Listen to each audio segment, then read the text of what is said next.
प्रदेश में सबसे बड़े जिला कांगड़ा में इस बार भी मुकाबला पहले की तरह कांटे का है।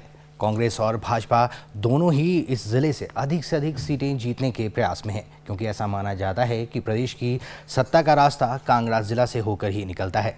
कांगड़ा जिला में कुल 15 विधानसभा सीटें हैं। नगरोटा बगवां इनमें से सबसे प्रभावित सीट मानी जाती है। पूर्व कांग्रेस नेता स्वर्गीय जीएस बाली की कर्मभूमि रही नगरोटा बगवां सीट से इस बार मुख्य मुकाबला स्वर्गीय जीएस बाली के पुत्र व कांग्रेस प्रत्याशी रघुवीर सिंह बाली और भाजपा के मौजूदा विधायक अरुण कुमार कूका के बीच है। ये दोनों ही उम्मीदवार मतदाताओं से वोट हासिल करने के लिए जहां खूब पसीना बहा रहे हैं, वहीं अपनी अपनी जीत का दावा भी कर रहे हैं। दूरदर्शन संवाददाता विपिन शर्मा ने जब इन प्रत्याशियों से बात की तो उन्होंने एक दूसरे पर आरोपों के साथ साथ अपनी जीत के दावे भी किए।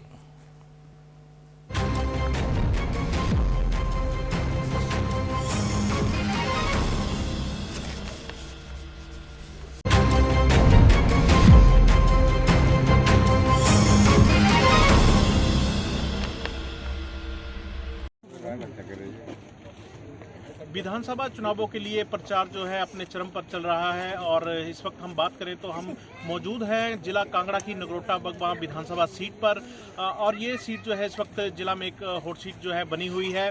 बात करें यहाँ से जो है भाजपा की टिकट पर जो है दूसरी बार अरुण कुमार कूका जो है बतौर प्रत्याशी चुनावी रण में कूदे हुए हैं। इन चुनावों में किस तरह के मुद्दे हैं, किन मुद्दों को लेकर के वो जनता के बीच जा रहे हैं और कितना विकास जो है इन 5 वर्षों में यहाँ में करवाने में सफल हुए हैं, ये जानेंगे अरुण कूका जी से। चुनावों में मेरी तरफ से क्या मुद्दे होंगे, मेरा तो मेन विषय है युवाओं को रोजगार और विकास की जो हमने इन 5 वर्षों में से जो 3 वर्ष का कार्यकाल मुझे मिला है उस पर विकास की जो गाथा उसको और आगे तक बढ़ाना, उसी लिए कर रहे हैं। और बाकी जो हमारे नौजवान है, जो बेरोजगारी जहाँ पर कोरोना काल के समय में काफ़ी बेरोजगारी बढ़ी है और जो कांग्रेस पार्टी की जो नीतियाँ रहीं जिसके कारण पिछले लंबे समय तक उनका राज रहा है, इसलिए बेरोजगारों की बहुत बड़ी फौज खड़ी हुई है। हम चाहेंगे कि आने वाले समय में लाखों के हिसाब से बच्चों को नौकरियाँ मिलें।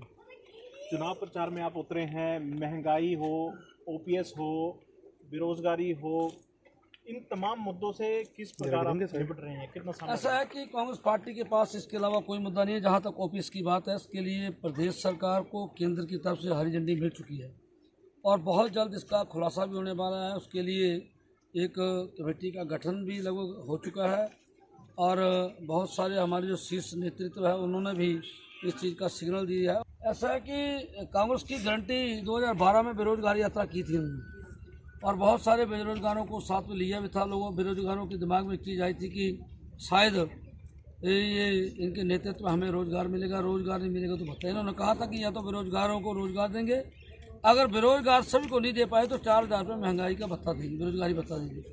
मुझे हिमाचल प्रदेश में एक भी ऐसा नौजवान ला के खड़ा कर दें जिसको 4000 रुपये महीने का भत्ता मिला है, पहली बात की।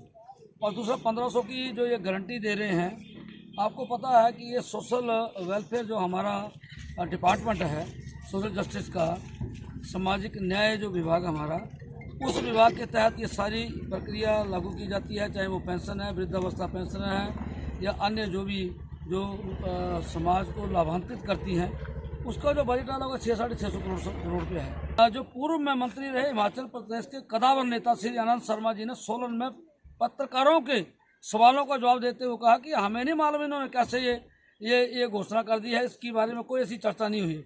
और आज पत्रों में भी आया और सोशल मीडिया के बीच में चला हुआ।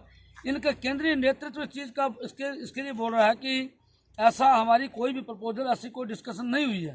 तो ये लोगों को वोट बैंक की उसके लिए ये भ्रमित करने वाला इनका काम है। प्रदेश विधानसभा चुनाव के लिए बहुत कम वक्त बचा है, ऐसे में सभी राजनीतिक दलों की ओर से जो है चुनाव प्रचार में पूरी ताकत जो है झोंकी जा रही है। इस वक्त हम मौजूद हैं नगरोटा बगवां विधानसभा क्षेत्र में, जो कि इस वक्त एक हॉट सीट बनी हुई है और पूर्व मंत्री जीएस बाली के बेटे जो है यहाँ से कांग्रेस के प्रत्याशी हैं, जो वर्तमान में एआईसीसी के सचिव भी हैं, उनसे बातचीत करेंगे। क्या कुछ मुद्दे हैं और किन मुद्दों को लेकर वो चुनाव मैदान में उतरे हैं? देखिए, मुद्दे बड़े स्पष्ट हैं, सरल हैं और लोगों को कहीं ना कहीं इन मुद्दों ने बहुत पीड़ा दी है और आपको समझने में बड़े सरल हैं पर बहुत कष्टदायक भी है। कष्ट से निकले हैं लोग। सबसे पहला मुद्दा जो है वो बेरोजगारी है। हर परिवार परेशान है। हर माता, हर बुजुर्ग, हर भाई, हर बहन और हर बच्चा भी अपने माँ बाप को, क्योंकि बच्चे हो गए हैं पर माँ बाप के पास नौकरी नहीं, तो बेरोजगारी एक बहुत बड़ा मुद्दा है और हर परिवार इससे पीड़ित है। दूसरा मुद्दा जो है वो बहुत द्वारा से उसने लोगों को कहीं ना कहीं तोड़ा है। यहाँ पर जो है नगरोटा बगवा विधानसभा क्षेत्र के अंदर जो है ऐसा कहा जाता है कि गुरु को जो है चेले ने हराया था और अब आप जो है मैदान में प्रत्याशी हैं। कितना चुनौतीपूर्ण है आपके लिए और जीत को लेकर कितने आश्वस्त हैं? देखिए, मैं पहले बताता हूँ, मेरे को ये जो सवाल है ये कई बार ना मुझे लगता है इसके ऊपर एक स्टडी करनी पड़ेगी। एक स्टडी इसलिए करनी पड़ेगी कि इतना विकास कर पूरे हिंदुस्तान में विकास पुरुष कहलाने के बाद नेता, हिंदुस्तान की हमारी सबसे बड़ी नेता आती है और कई बार विकास पुरुष और उनकी विकास की बातें पूरे प्रदेश में उन्होंने क्या किया उसके बारे में बात करती है और हमारी कंस्टिट्यूएंसी में बच्चा बच्चा विकास की बात करता है, फिर वो कैसे हार गए? ये कभी आपने सोचा? मैं आपको बताऊं, सिर्फ कई बार निर्णय होते हैं जिंदगी में। एक निर्णय लिया कि हमें रोजगार देना है, रोजगार जिनको दिया, जो रह गए उन्होंने कहा हमें अभी नहीं मिला।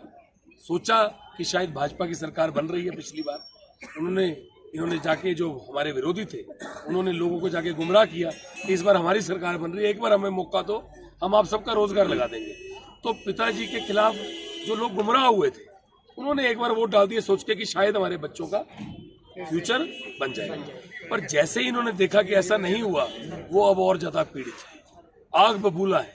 और ये जो चुनाव है ये आरएस बाली का नहीं है, नगरोटा की अभूतपूर्व जनता का चुनाव है। जनता लड़ेगी, जनता ही तय करेगी आगे चलेगी।